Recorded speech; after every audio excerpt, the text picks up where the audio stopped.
तर जय महाराष्ट्र पब्लिक. सकाळ सकाळी नितीन भाऊ घराकडे आला होता. तर भाऊला येण्याचं कारण विचारलं तर भाऊ म्हणला की काय पण कर, आज शेवटचा दिवस आहे, माझ्या कॉलेजचं फॉर्म भरून दे. भाऊचं कारण ऐकून माझ्या डोक्याची बत्ती जळाली. तर नितीन भाऊला म्हणलं आधी स्टिंग पास, त्यानंतर तुझ्या फॉर्मचं काम करूयात. तर आज फॉर्म भरायची शेवटची तारीख होती, त्यामुळे आधीपासूनच त्याच्या डोक्याचा पारा हाय झाला होता. तर सगळं काही सोडून पहिलं त्याचं फॉर्म भरून दिलं. तर फॉर्म सबमिट झाल्याबरोबर नितीन भाऊ फुल खुश झाला आणि भाऊ म्हणला की तू आंघोळ कर, मी पण आंघोळ करून येतो, आपण कुठेतरी बाहेर जाऊयात.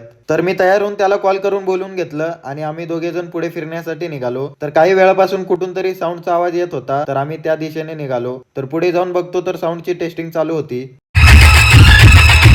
तर थोडाच वेळ थांबलो होतो की तेवढ्यात नितीन भाऊला काहीतरी काम आलं, तर आम्ही तिथून घराकडे निघालो. तर घरी येऊन मी तर निवांत झोपून गेलो. तर संध्याकाळचे 7 वाजले होते. झोपेतून उठून फ्रेश वगैरे होऊन मी बाहेर आलो आणि बाहेर येताच मला खूप भूक लागली होती. तर मित्राच्या हॉटेलवर येऊन मस्तपैकी गरम गरम भजी वगैरे खाऊन घेतलं. तिथून मी आणि नितीन भाऊ पेट्रोल पंपावर आलो. सगळं काही विसरून निवांत बोलत